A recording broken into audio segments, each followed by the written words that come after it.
webinar organizado por el Centro de Arbitraje ANCAO Internacional. Para el día de hoy tenemos como invitado especial al doctor Rodrigo Freitas, quien va a exponer sobre el tema del arbitraje en la contratación pública. Doctor Rodrigo, ¿cómo está? Buenos días. ¿Qué tal? Muy buenos días, Alejandro. Buenos días con todos y todas. ¿Cómo están? Muchas gracias, doctor. Bueno, agradecerle su presencia el día de hoy. Antes de iniciar, quiero dar a conocer un poco sobre su trayectoria académica y profesional a todos nuestros participantes. Bueno, el doctor Rodrigo Freitas es abogado por la Pontificia Universidad Católica del Perú y es profesor universitario del curso de arbitraje en la Universidad Científica del Sur. Se desempeña como árbitro en distintas instituciones arbitrales, como es miembro de nuestra nómina y está registrado en el RNA-OCE.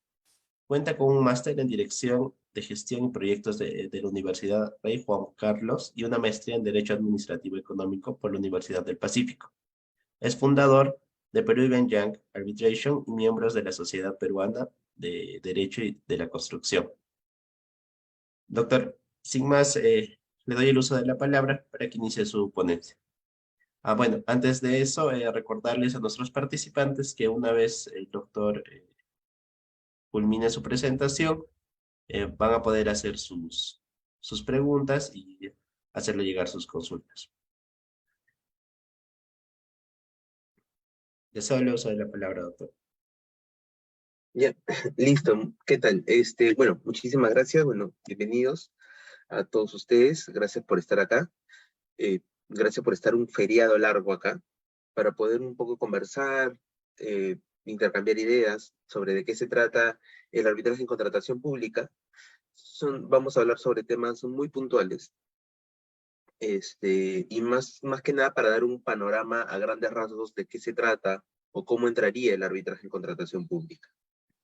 Para esto me permito compartir. Sí, ya se ve. Sí, doctor, logramos ver. Perfecto. ¿Qué tal? Muy buenos días, Luis Alfredo.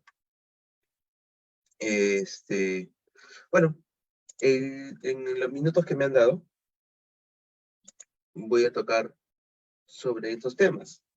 ¿Qué son las contrataciones públicas? ¿En qué momento se utiliza el arbitraje? ¿El arbitraje es obligatorio para la contratación pública? ¿Cuáles son las materias arbitrales bajo la ley de contrataciones? ¿El plazo de caducidad? ¿El arbitraje ad hoc o institucional? ¿Tipo de arbitraje y árbitros? ¿Y el Estado pierde sus arbitrajes? Y con esa pregunta la respondemos y nos vamos. ¿Qué tal, Abel? ¿Cómo estás? Encantadísimo con Piura. Acá, bueno, yo soy de Lima y no hace nada de sol. Bueno, para responder el primer punto, ¿no? ¿Qué son las contrataciones públicas? El Estado tiene necesidades, tiene derechos, tiene limitaciones y tiene obligaciones. Cuando digo Estado me refiero, sí se me ve. Cuando digo Estado me refiero a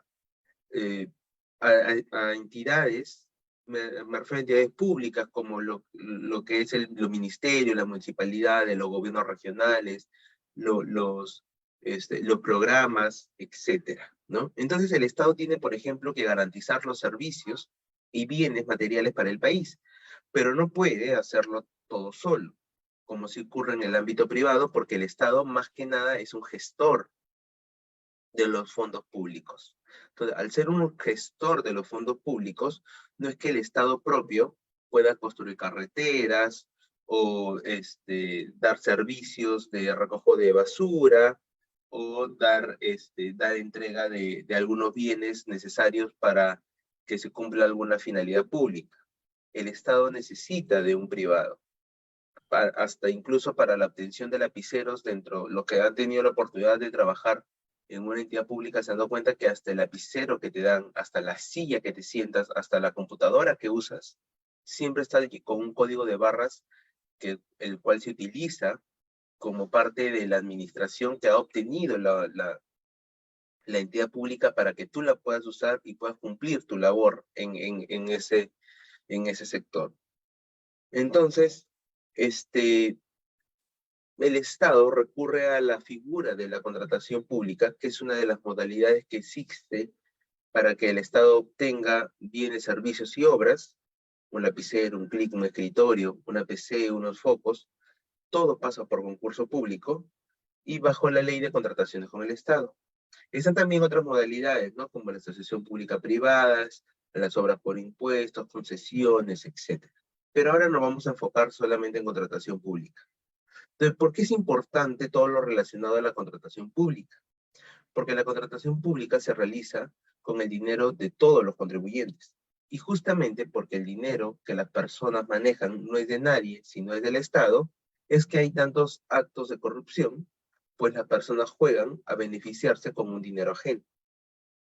Es por ello que se espera que los gobiernos lleven a cabo estas licitaciones públicas de manera eficiente y con altos estándares de conducta a fin de garantizar la alta calidad de la prestación y servicio para salvaguardar los intereses públicos.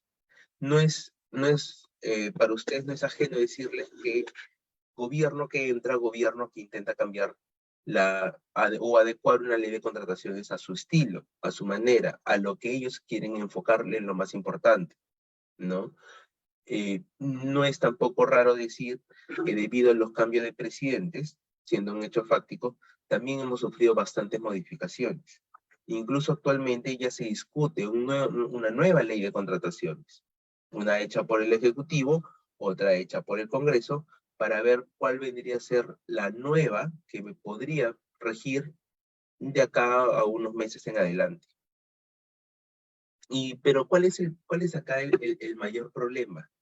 El mayor problema con la ley de contrataciones es que es una ley netamente conflictiva. Es una ley que resguarda los intereses propios sobre los intereses colaborativos.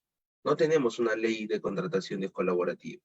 Tenemos una ley que hace e incentiva a las partes justamente a suscribir el contrato y automáticamente resguardar los intereses propios e ir a la defensiva. ¿Y y créanme que las leyes o el sentido de que el ser humano se comporta es mediante los incentivos. Pongo Si ahí nosotros atrás. no tenemos, perdón, si nosotros no tenemos incentivos que generen nuestro comportamiento para adecuarlo a un fin o un objeto que la misma ley propone, no vamos a lograr absolutamente nada. Y la ley de contrataciones actualmente, y como se ha venido gestionando desde hace de aproximadamente, hablo del nuevo marco ya a partir del año 98, es justamente de eso, de lo que se trata. O sea, se trata de una ley en la cual guarda muchos intereses conflictivos, genera conflictos, no te suma en la colaboración, las partes están más interesadas, la entidad está más interesada por un lado en ahorrar recursos y obtener el objeto de una manera cuadriculada sin pensar en el fin público, y por otro lado, los contratistas están pensando en ahorrar dinero también, en generar más beneficios para él mismo, en el sentido de que se pueda ahorrar alguna cantidad en algún frente de trabajo, y eso, evidentemente, sin pensar en los fines públicos. Y eso es un problema que ha traído a colación el uso desmedido de lo que ahora nosotros conocemos como arbitraje, ¿ya? No es casualidad, y yo creo que es recontrapositivo que se use la ley de arbitraje para este tipo de contratos, ¿no? Somos uno de los pocos, ya no somos el único, antes sí no podríamos decir o vanagloriar y decir que nosotros pusimos la primera piedra para que las controversias con el Estado sean vistas en arbitraje, dejándole de lado el imperio del Poder Judicial. Pero no, ya hemos dado creo que un buen ejemplo.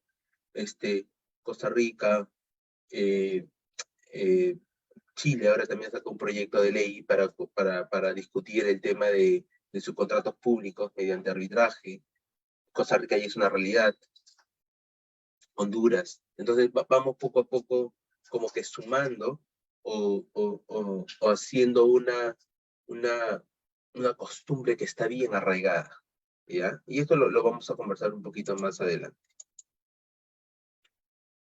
¿En qué momento se utiliza el arbitraje en contratación pública? La contratación pública y la ley es bien amplia, ¿ya? Y su reglamento más. ¿En qué sentido? Que el marco legislativo te da que la contratación pública se divide en 3 etapas. Ya, actos preparatorios, proceso de selección y ejecución de contratos. En los actos preparatorios, ahí vas a hacer el requerimiento de la misma entidad. Es una etapa infraentidad, donde se va a ir ver cuál es el requerimiento para la posible contratación.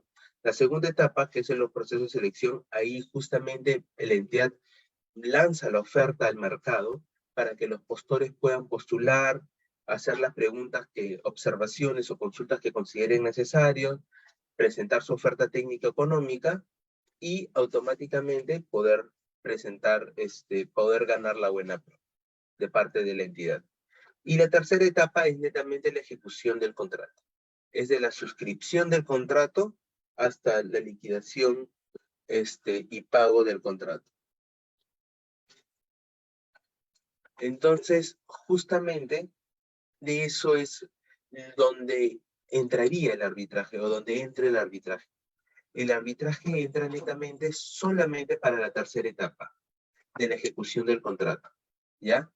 Hay una diferencia bien grande acá, y hay que ustedes que tienen que distinguir, dado que cada contrato es distinto, ustedes tienen que discernir entre cuál es la fecha de vigencia del contrato y cuál es el plazo de ejecución del contrato. No son lo mismo, no van a ser lo mismo, ¿ya? ¿Por qué?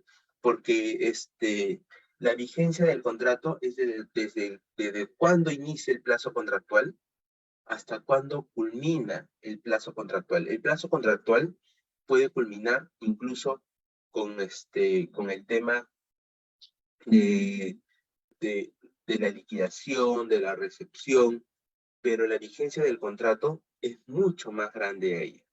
Ello puede arrastrar el tema de posterior a la resolución de contrato, o hasta que no se liquide o no se dé el último pago. Entonces, esos momentos son distintos porque también el arbitraje tiene un alcance para discutir ello. Sin embargo, cuando nosotros, y es lo normal, cuando nosotros suscribimos ya el contrato, lo primero que lo vamos a encontrar es con el inicio del plazo contractual, la ejecución del contrato. Ahí nos vamos a encontrar como temas como penalidades, temas como ampliaciones de plazo, temas referidos a a la recepción, al pago, a las conformidades. Incluso podemos encontrar problemas mucho más latentes como la resolución del contrato, la nulidad. El tema de la nulidad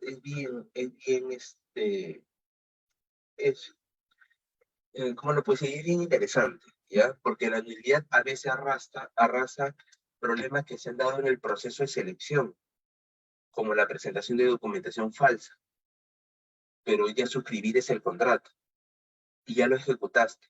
Y en plena ejecución, la entidad te declara la nulidad de tu contrato. ¿Para qué? Para que procedas justamente a dejarlo sin efecto. Pero por temas que no se han dado en la ejecución del contrato, sino que se han dado en la etapa del proceso de selección. Entonces, es como que una de las pocas figuras jurídicas, por no decir la única, que arrastra problemas de proceso de selección que se pueden discutir en arbitraje, dado que ya se suscribió un contrato. ¿Ya? Entonces, todos esos problemas que encontramos en la ejecución contractual son los que justamente vamos a ver al momento y van a ser resueltos gracias al arbitraje.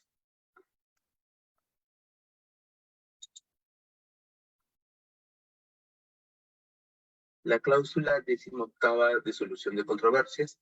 ¿Y por qué pongo esta foto? Porque es el momento para responder la siguiente pregunta. ¿El arbitraje es obligatorio o es netamente voluntario? ¿Ya? Los arbitrajes, en donde por lo menos una de las partes es el Estado, representan alrededor del 70% del total de procesos arbitrales que están en curso en nuestro país. Ahora, nosotros sabemos que el arbitraje es voluntario, que ambas partes suscriben un convenio arbitral, donde ambas manifiestan su interés de acudir al mecanismo del arbitraje. Sin embargo, en el caso de las contrataciones públicas, el arbitraje, de mi punto de vista, es una imposición de la propia ley y su inclusión de todo contrato que celebre el Estado para proveerse de bienes, servicios y obras. Se podría decir que es obligatoria.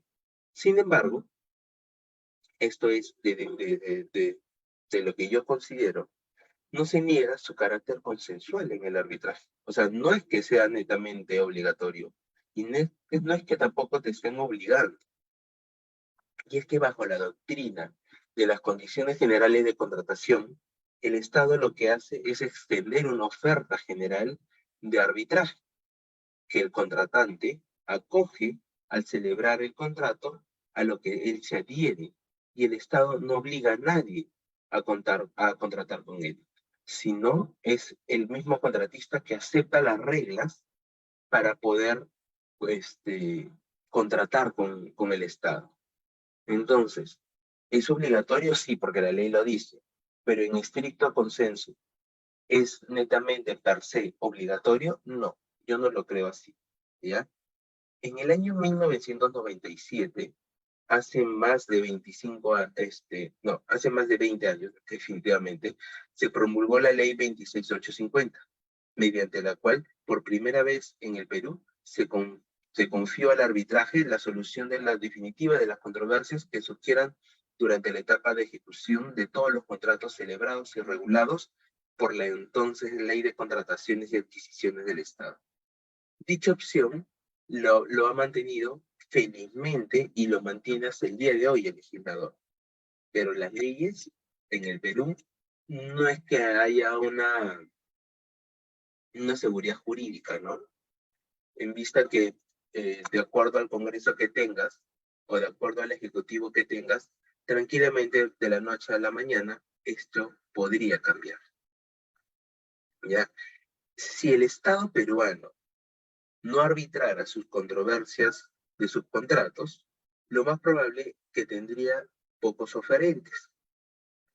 ¿Por qué? Porque estos oferentes solo participarían aquellos que tienen menos aversión o rechazo al riesgo de someterse al Poder Judicial y que tengan o cuenten con grandes espaldas financieras, ya que el riesgo de someterse a una instancia poco neutral como el Poder Judicial necesariamente afectará las arcas o condiciones monetarias de cada empresa.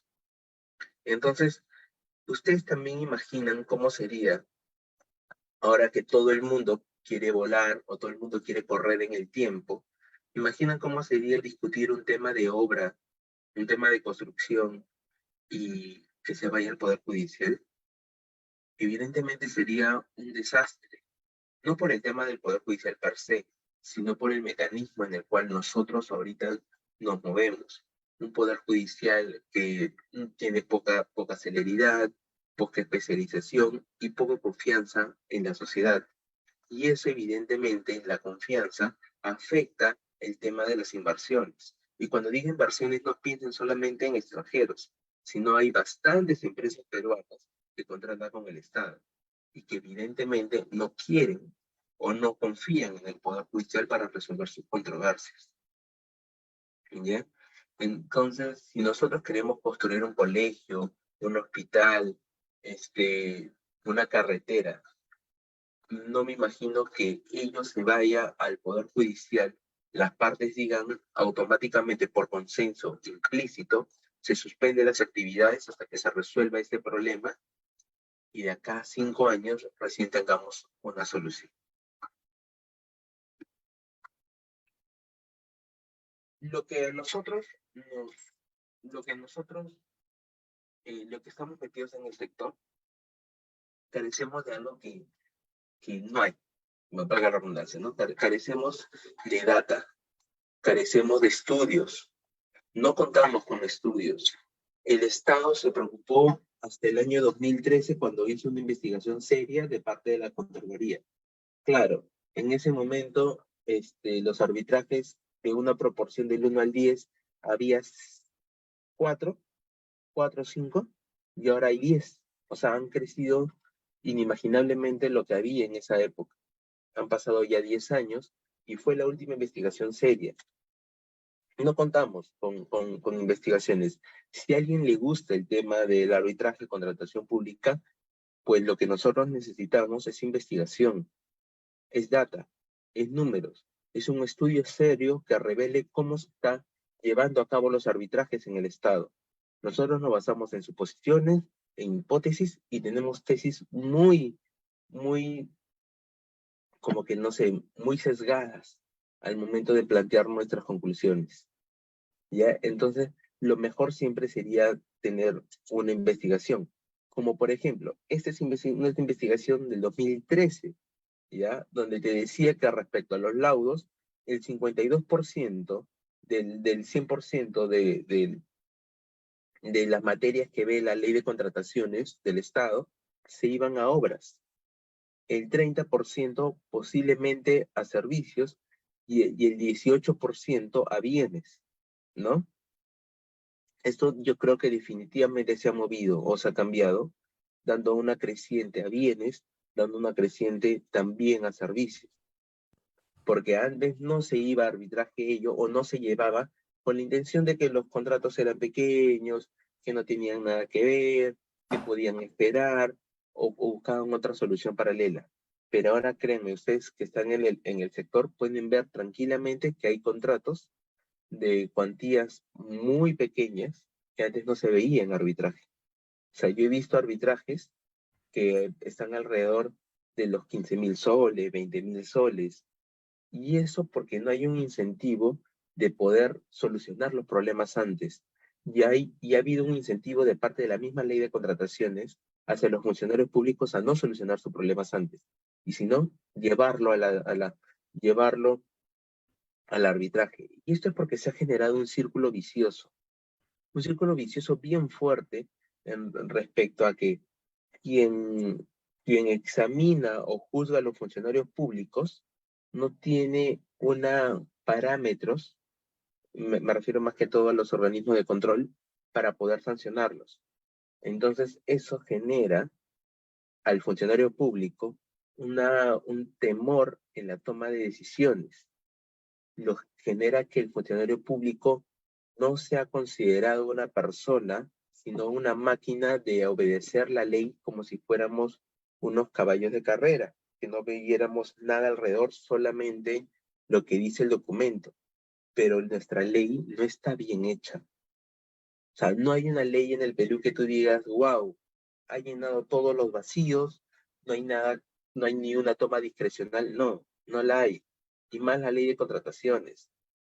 O sea, desconocer que el funcionario público pueda tomar decisiones discrecionales de gestión para el manejo y la administración del contrato es desconocer todo. Entonces, el funcionario público no quiere tomar decisiones porque puede venir un organismo que lo puede sancionar por la toma de esas decisiones e incentiva al funcionario público a que la pelota lo lleve al tribunal arbitral y que diga que un tribunal arbitral, a sabiendas que yo sé que el entidad no tiene la razón, que lo diga un tribunal arbitral. Yo no me pienso manchar. Yo no pienso tomar esa decisión. Y eso automáticamente genera que justamente, y lo han podido, no sé si han tenido la oportunidad de leer la exposición de motivos de la ley de contrataciones del Estado, última, donde el Estado o el Ejecutivo plantea o señala que una de las causales de las paralizaciones de las obras devienen en la toma de decisiones de los árbitros. Pero esperen un momento.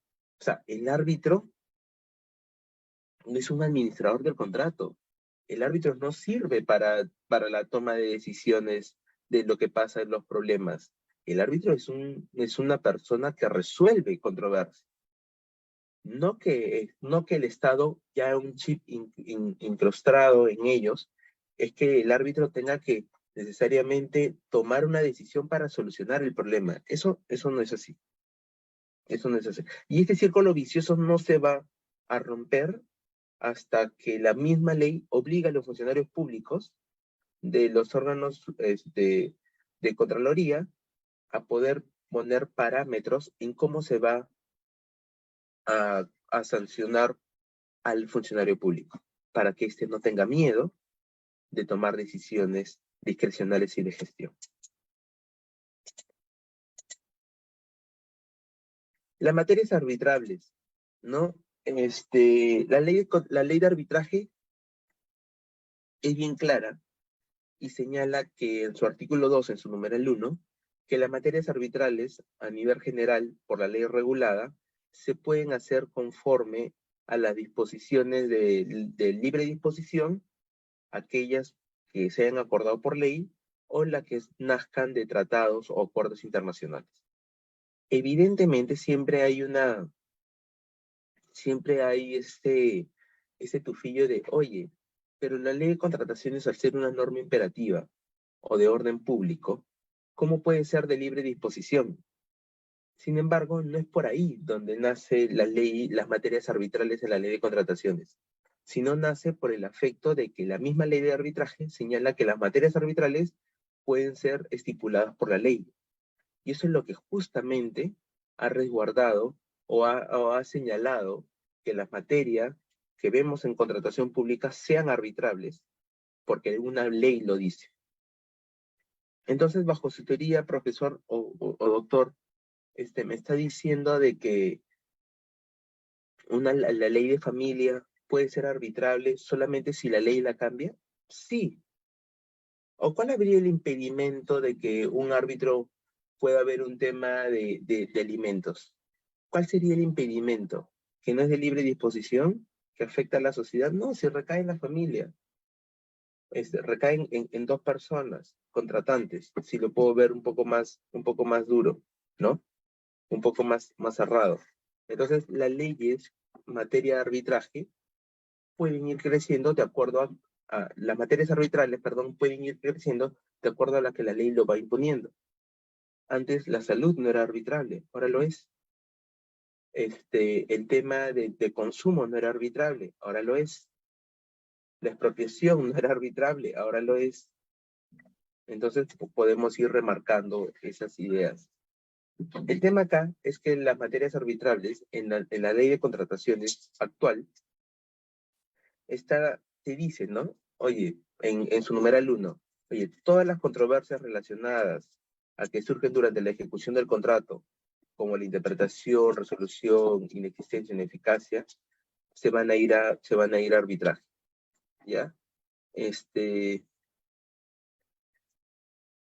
¿Eso qué marca?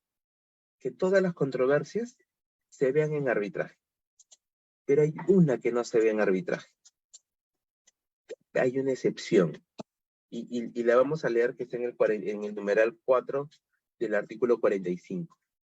La decisión de la entidad o de la Contraloría General de la República de aprobar o no la ejecución de prestaciones adicionales no puede ser sometida a conciliación, ni a arbitraje, ni a JRD. ¿Ya? O también las pretensiones referidas a enriquecimiento sin causa, pago indebido, o cualquier otra que se deriven o originen de la falta de aprobación de prestaciones adicionales o de la aprobación parcial de esto. Todo pacto, en contrario a esto, es nulo. Entonces, acá, para mí, y esta es otra vez una opinión, no existe un argumento técnico para denegar que los adicionales se vayan a arbitraje. O sea, sé un poco los antecedentes de por qué esto se puso una traba. Sé que ha habido malos contratistas y malos funcionarios públicos que han utilizado los adicionales antes del 2012 para poder, ¿cómo lo puedo decir?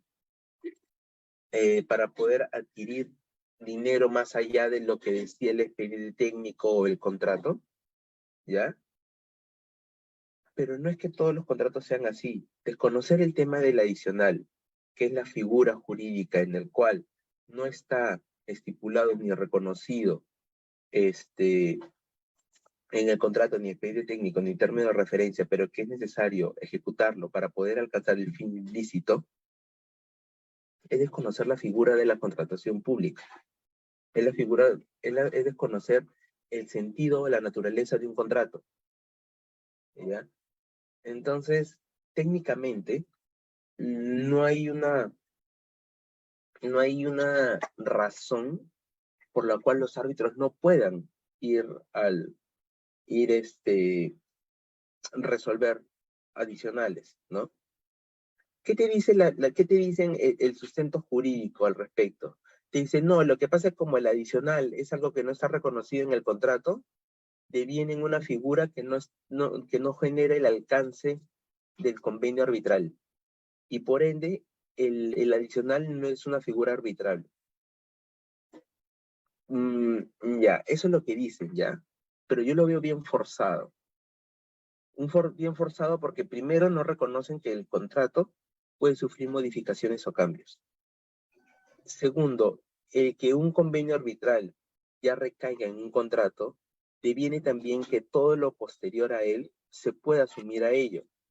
Tú no puedes una materia o un contrato partirlo en dos y decir, estas materias para contratación, para arbitraje y estas materias para el Poder Judicial. Esas cláusulas, esos convenios arbitrales opcionales o bilaterales, como se conoce en la doctrina internacional, han sido prohibidos, ¿ya? En Francia no se utiliza.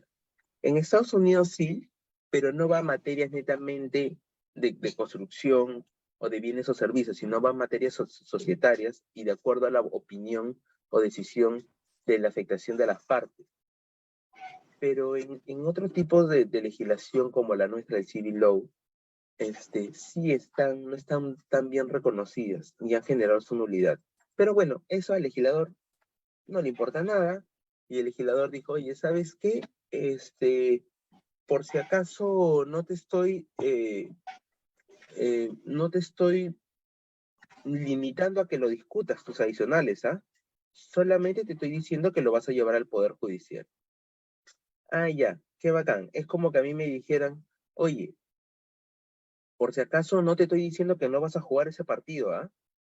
Sino te estoy diciendo que lo vas a jugar en Cerro de Pasco. Muy hermoso Cerro de Pasco, pero las condiciones evidentemente van a jugar a favor del local, ¿ya? Por ende, no es que indirectamente te está diciendo el Estado, te dice, oye, vas a discutir tus temas adicionales. Sí, pero lo vas a discutir a ver si te atreves en un lugar donde no te va a gustar discutirlo. Porque si tú quieres más plata y algo que no está reconocido en el contrato, lo vas a tener que llevar al Poder Judicial. Entonces, en lugar de solucionar el problema o poner una solución inteligente al tema de los adicionales, lo único que está haciendo es poner los problemas bajo de la alfombra. No está dando un remedio inteligente. Recordando más o menos de la estadística que le estaba comentando, del 2013, tenemos que las indemnizaciones era el 17% de los daños, la resolución de contrato era el 15%, la ampliación de plazo del contrato era un 12%, y la liquidación del contrato de obra era un 11%, siendo que las penalidades y las otras controversias derivaban en el 46% aproximadamente de los contratos. Pero nunca más se volvió a utilizar esa estadística. Nunca más nadie dijo o habló de la estadística en sí. Nunca más hicieron estudios serios relacionados a este tema. Sería un golazo para nosotros como sociedad ver ese tipo de cosas en un estudio bien realizado. Seguimos. El tema de la caducidad, en verdad, es muy importante acá en el Perú. Más que todo para la ley de contrataciones. Nosotros hemos crecido. Cuando digo nosotros me refiero también al Estado mismo, cómo ha crecido y cómo ha normatizado el tema de la caducidad. Y también yo creo que ha aprendido en el camino. Con la ley 1017, con la ley de contrataciones del Estado, antes del 2012, la caducidad estaba solamente regulada en el reglamento. Es decir, el reglamento mismo te decía que las partes tenían 15 días para llevar su controversia a arbitraje. ¿Y qué pasaba cuando llegaba a arbitraje y se había presentado más allá de los 15 días? Los árbitros y la parte que defendía ello ya tenía un discurso.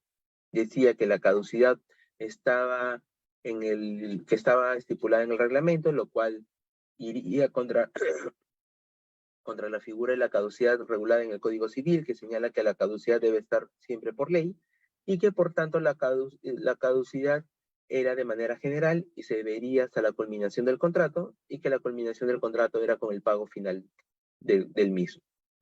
Entonces, y automáticamente, plum, esa caducidad infundada.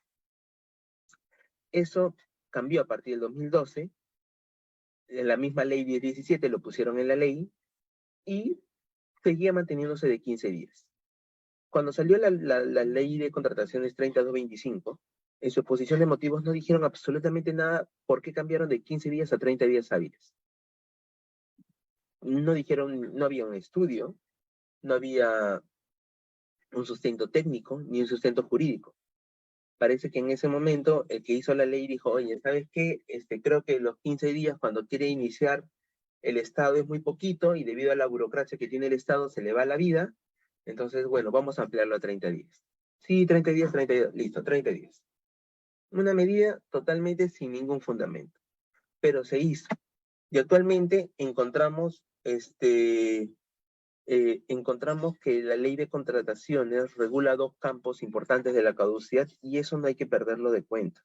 O sea, hay un campo en el cual la caducidad está expresamente establecida por un plazo, ¿ya? Resolución de contrato, nulidad, ampliación de plazo, recepción, conformidad, valorizaciones, metrado, liquidación. Tiene un plazo establecido de 30 días hábiles para iniciar el arbitraje, pero hay materias que no, como lo que son las penalidades, las indemnizaciones, el tema de las cartas fianzas. No hay un plazo establecido si tú quieres llevarlo a arbitraje.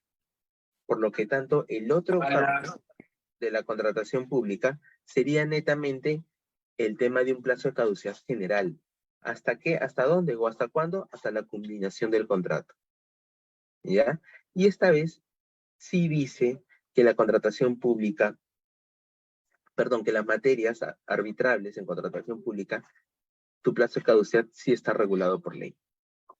Ahora, el tema con el ad hoc y el institucional, mil historias con ello. ¿Ah? Siempre cuando se dice o siempre que dicen, oye, el institucional es mejor que el ad hoc, ponen el ad hoc como el que se da en una casa sin ventanas o en un cuarto sin ventanas y con una luz arriba en el techo y nada más. Así se imaginan un ad hoc. Y te ponen al institucional como o hacen la comparación como el que tiene la logística suficiente, el que cuenta con el personal totalmente dedicado, especializado. Ya, yo creo que, a ver, a grandes rasgos, para contratación pública, sí es bueno un institucional.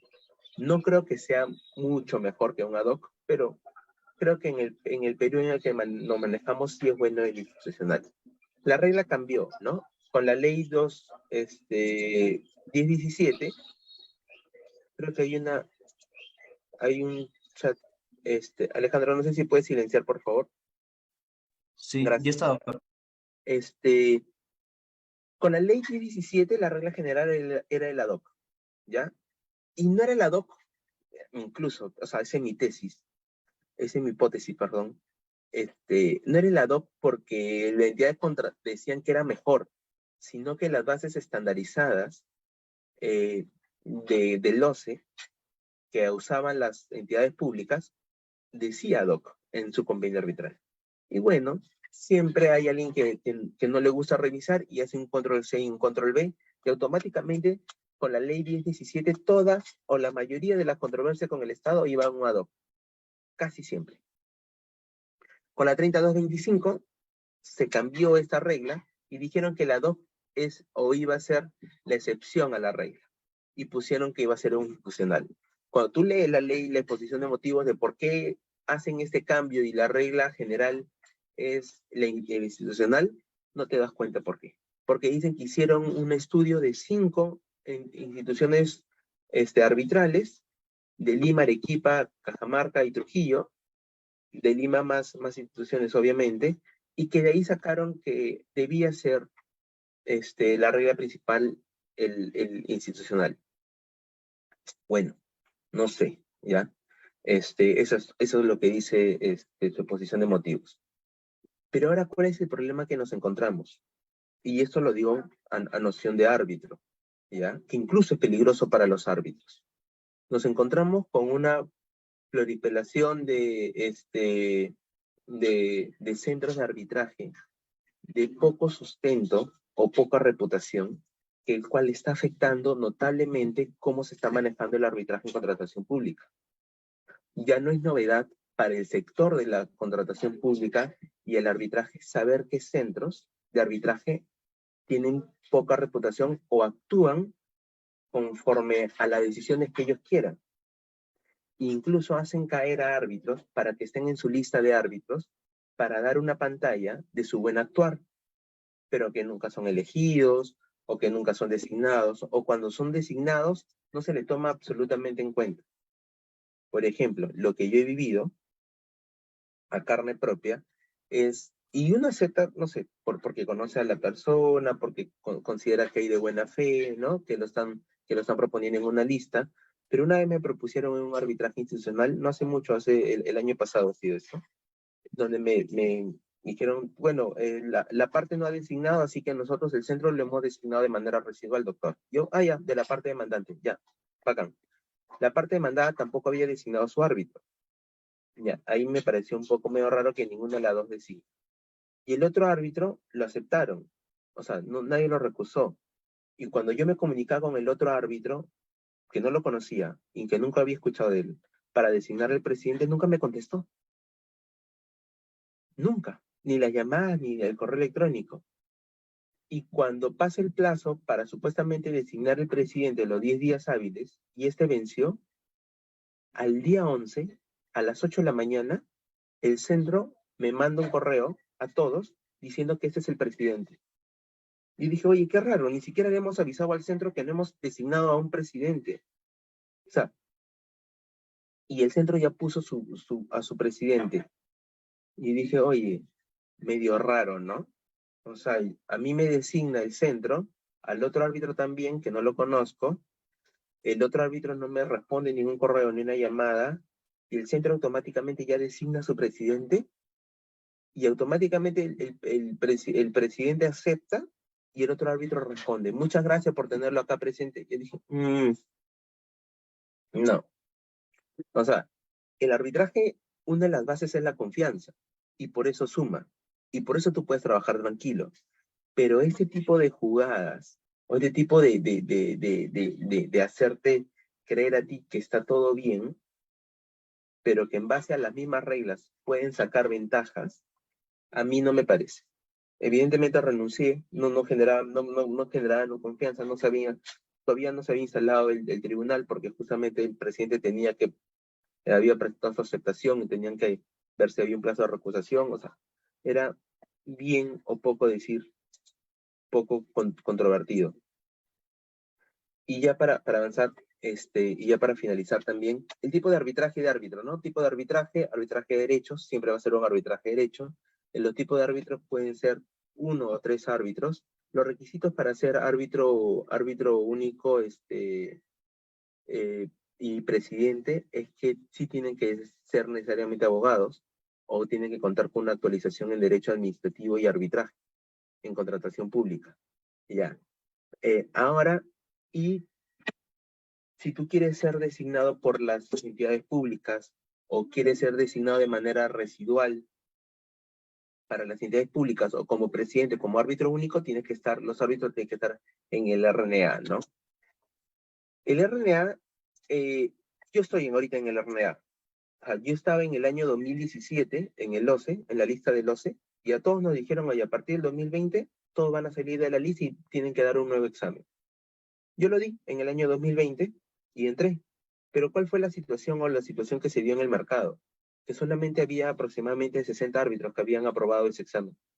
Un examen de verdad bien memorista, bien donde no primaba el razonamiento o el sentido crítico de los árbitros, sino netamente tenías que ser una máquina para aprenderte la ley de contrataciones, arbitraje o la ley de procedimiento administrativo general.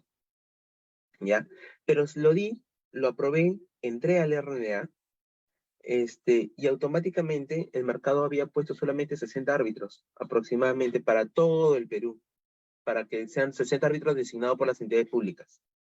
Automáticamente el Estado se dio cuenta de ello y dijo, oye, no, lo que han estado en la lista anterior va a haber una renovación automática. Y así ha sido, 2020, 2021, 2022, y yo dije, oye, por las puras, en verdad te he dado el examen, ¿no? Que más allá de todo, sí es un requisito que ha dicho el Estado, oye, si quieres estar arbitrando, lo tienes que dar. La última ley, la última renovación se dio por el Decreto Supremo 141-2022, que en teoría vencía ayer. Ha vencido ayer el plazo. Y no ha habido una prórroga, ¿ya? Y no ha habido una prórroga, pero sí ha habido un aumento en la cantidad de árbitros que han dado el examen.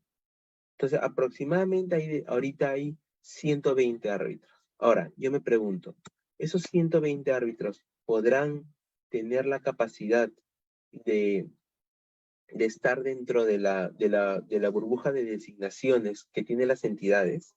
Porque más o menos las entidades necesitan 400 árbitros cada mes. Entonces, yo creo que hay que mejorar el tema de la designación de árbitros y más que nada mejorar el examen para que no sea tan memorista y pueda servir. Por último, y para responder nuestra pregunta, ¿el Estado pierde sus arbitrajes? Una de las últimas investigaciones serias que tuvo en el 2014 o el 2015 por ahí fue de la Pontificia Universidad Católica del Perú, donde hizo un estudio de laudos y un estudio de anulaciones de laudos. Aproximadamente más de 400 o 500 laudos, en donde se dio cuenta que, oye, ¿es verdad que el Estado pierde el arbitraje? Primero, para que tú tengas el concepto, recaiga sobre ti el tema de pérdida, es porque tú has iniciado algo, o tú has comenzado algo para que te digan que eres un perdedor. Pero la estadística fue redundante. Del 100%, el 94.8% de los arbitrajes eran iniciados por el contratista. ¿Y esto por qué? Porque el Estado tiene muchos mecanismos para no iniciar arbitrajes, ¿no? Te aplica penalidad, resolución de contrato, ejecución de cartas fianzas, te inicia un procedimiento sancionador en el Tribunal del OCE. Entonces tiene mucho más mecanismos para iniciar un arbitraje. El contratista no. El contratista, si el Estado algo hace mal, lo único que le queda es iniciar un arbitraje. Entonces por eso se ve evidentemente el tema desmedido. Pero de esos arbitrajes que se encuentran en curso, ¿cuál es el porcentaje del laudo de la controversia? O sea, de los arbitrajes que se encuentran en el curso, solamente el 35.4% de ellos, o sea, el 35% de ellos, el Estado tiene que pagar entre el 81 al 100% de reclamos. Es decir, en el resto de arbitrajes, en más del 60% o 75% de arbitrajes, no es que el Estado pague, o sea, no es que el Estado pierda, más que nada los arbitrajes. ¿Ya? El 24% de los arbitrajes iniciados, el Estado paga cero del reclamo que se le da. Entonces, en estricto, no es que el Estado siempre pierda sus arbitrajes, ¿ya? Y el Estado paga un monto evidentemente inferior incluso de la mitad de lo que se le demanda. Monto de las controversias que se le demandan va de 400 millones de soles, evidentemente estamos hablando de anuales, y él paga más o menos 172 millones de soles, ¿no? Entonces, acá, ¿qué se tiene que hacer? Se tiene evidentemente, ya para concluir, mis conclusiones son que se tiene que mejorar la ley de contrataciones, incentivar al funcionario público a no recurrir a arbitraje, a solucionar sus problemas en ese momento. La JRD suma un montón, pero si está mal manejado, no se entiende su filosofía, no va a avanzar. Se tiene que netamente pulir mejor el arbitraje en contratación pública. Creo que que el arbitraje en contratación pública se utilice mucho la base del arbitraje, que es netamente para privados, no suma mucho porque hay también partes o partes en el arbitraje demandante o demandado que abusan mucho de las facultades que te da la ley de arbitraje de por sí. ¿Ya? Mucho vemos que en etapa de alegatos plum, las partes te presentan medio probatorios. Y es porque netamente su deficiencia. Pero como ellos dicen, mi derecho de defensa, y se agarran de eso, evidentemente generan un retraso innecesario en el arbitraje. Creo que las reglas deben ser un poco más centradas y ver la realidad del arbitraje en contratación pública y crear sobre ello las reglas que se deben de usar. Y por último, debe haber siempre capacitaciones. Y las capacitaciones son útiles y aprovechenlas. Y agradecemos definitivamente a Ancagua por ser partícipe de esto, ser un centro serio, y espero que les vaya muy bien a este centro y a todos ustedes. Muchísimas gracias. Muchas gracias, doctor Rodrigo. Ha estado, creo que muy clara su ponencia. Eh, pero quería hacerle una pregunta antes de que nuestros participantes realicen sus propias consultas. Era respecto a, si bien es cierto que en la actualidad hay 120 árbitros en el RNA y usted es uno de ellos, eh, ¿cuál sería el número de arbitrajes que un árbitro podría llevar de manera eh, normal, sin que esté con sobrecarga de procesos, ¿no? Yo creo que en verdad no hay un número exacto, ¿ya? Porque el arbitraje va a depender mucho de cómo es la controversia de per se, en sí, el conflicto. A mí me ha tocado tener más o menos, no te digo, 10 arbitrajes que se han resuelto en 6 meses porque justamente había una tímida o una imposibilidad de decisión de parte del funcionario público que no quería tomar. Y lo llevaron, y el arbitraje era tan claro que se resolvió así, muy rápido. Entonces, yo creo que eso justamente, yo soy de las personas que el árbitro no se puede llenar absolutamente de muchos arbitrajes, porque siempre se te va a pasar algo. Y la ineficiencia o la capacidad va justamente de la mano de ello. Pero esa pregunta creo que es para que la responda cada uno de los árbitros, de acuerdo a cómo ellos tienen que tomar conciencia de la capacidad de arbitraje que pueden tener o manejar. Claro, claro, doctor. No sé si alguno de nuestros participantes va a hacer alguna pregunta. Pueden levantar la mano o activar el micro si lo desea. Creo que, mm, no sé si nuestro amigo Abel Acuña quiere participar.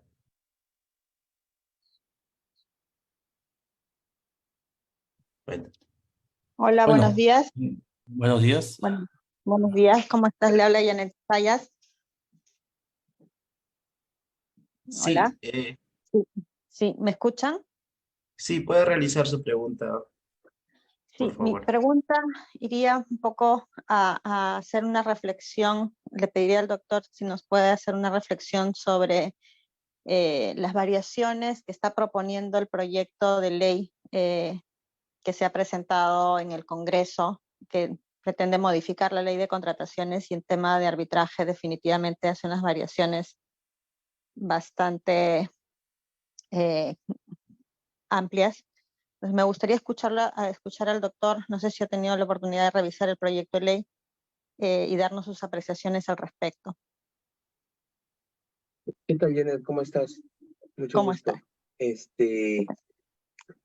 Actualmente, o sea, lo que a mí más me preocupaba era que salga ese proyecto de ley, que bueno, que ya está encarpetado, que era el tema de quitarle la facultad a que los contratos con el Estado se vayan a arbitraje y nazca el tema del Poder Judicial, ¿ya? En el cual se vea esa posibilidad de acudir. Felizmente en estos nuevos proyectos no he visto eso. Yo creo que se le debe dar mucho más importancia a la Junta de Resolución de Disputas, mucho más capacidad para poder resolver, pero que vayamos poco a poco, ¿ya? Yo creo que la Junta de Resolución de Disputas puede marcar un precedente muy importante y entenderla bien cómo funciona con el arbitraje y dejar claros sus parámetros de utilización, porque actualmente no se deja muy claro en qué momento o cómo se puede aplicar el arbitraje, o cuál es la capacidad de resolver de la Junta de Resolución de Disputas, ¿no? Si puede resolver medidas cautelares, si puede resolver, si puede haber resoluciones de contrato y demás. Entonces, yo creo que eso es lo más importante que debería dejar este proyecto. A mí lo único que me preocupa es el tema de verdad, el tema de la poca colaboración que pueden dar incentivos en la ley de contrataciones. Si no se generan estos incentivos, evidentemente no va a haber ninguna suma al respecto.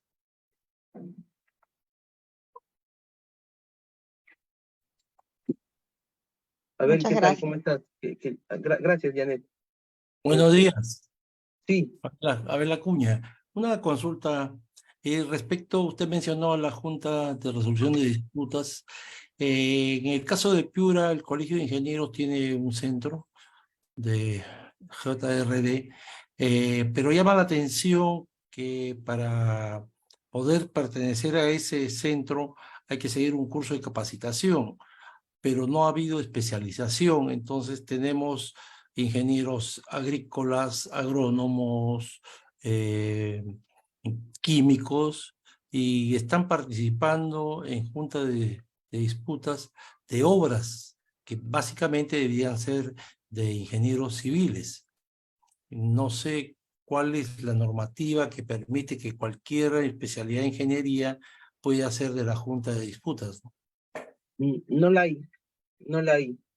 O sea, no hay algo que te diga, oye, cómo deben ser exactamente o quién le debe de integrar, incluso la Junta de Resolución de Disputas. Incluso con la actual ley de contrataciones, lo único que te dice es que el presidente o el adjudicador único sea ingeniero, ¿ya? Pero, y los demás te deja a grandes rasgos, si pueden ser ingenieros o abogados, ¿ya?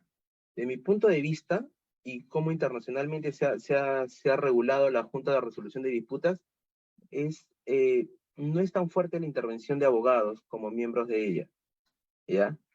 Pero yo creo que debe haber un mejor manejo, una mejor dirección o regulación al respecto. Ujú. Y bueno, cada centro es responsable de cómo se organiza, ¿no?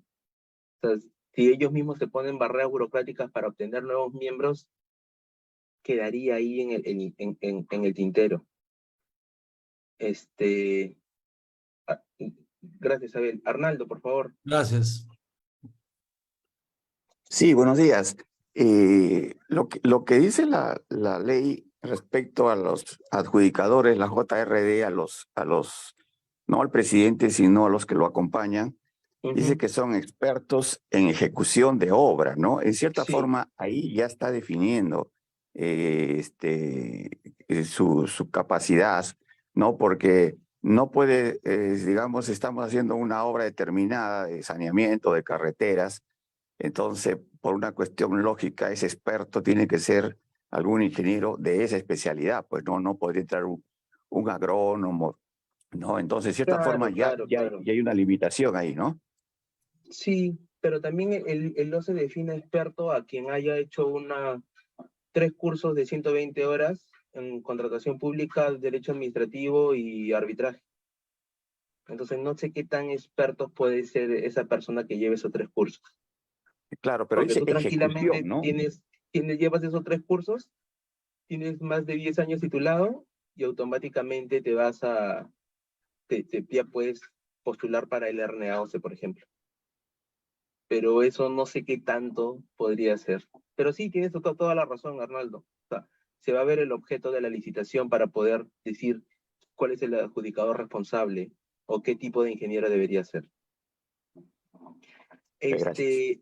Doctor, hay una pregunta en el chat de nuestro... Sí, justo lo quería decir, Ángel, está muy bien tu apreciación. Yo dije de la ejecución del contrato, pero también, evidentemente, como dice Ángel, las controversias pueden surgir también al momento de la suscripción del contrato, con el adelanto directo, y eso no inicia la obra. Y sí, tienes totalmente toda la razón, Ángel. Totalmente. O sea, también hay controversias que se dan netamente desde la suscripción del contrato, que pueden ser problemas para el inicio de una ejecución de la obra. Gracias, doctor. Tenemos una última pregunta también en el chat de nuestro amigo Ricardo Iván Rojas, que nos dice: doctor, buenos días. ¿Existiría alguna base legal peruana sobre la figura del árbitro de emergencia? Porque yo no lo he encontrado. Gracias. Uy, mi tema favorito. Yo creo que el arbitraje de emergencia solamente debe ser utilizado cuando haya un acuerdo entre las partes, porque también ahí se forma un círculo vicioso de generar incentivos perversos para la utilización del árbitro de emergencia. Porque eso de que en el convenio arbitral no se diga qué institución es y que la misma ley genere el incentivo perverso que cualquier institución creada en cualquier lugar de arbitraje se pueda llevar ahí el arbitraje, y que ese centro de la nada cree un árbitro o un reglamento de árbitro de emergencia de dos caras, y eso puede ser utilizado para las partes, para afectar los derechos sin ninguna motivación. Para mí sí debería haber, primero, debería ser por acuerdo de las partes, o sea, que nazca de los TDR, que se puede utilizar árbitro de emergencia, y segundo, que tiene que haber una legislación aparte y regulada, ¿no? O sea, el OCE ahora ha metido una directiva, el OCE cree en el árbitro de emergencia, lo puedes aplicar en base a ello, ¿ya? Y no hay problema que lo aplique el OCE. O sea, la figura como árbitro de emergencia es útil, ¿ya? Se utiliza obviamente en el mundo para temas netamente entre privados, y acá, debido a nuestra realidad, se está utilizando en contratación pública, pero creo que no hay una seguridad jurídica para su implementación. Gracias. Correcto, doctor. Bueno, con esta última pregunta hemos culminado. Le agradezco una vez más, doctor, su presencia el día de hoy. Espero que podamos contar con su apoyo las veces que el centro lo puede invitar.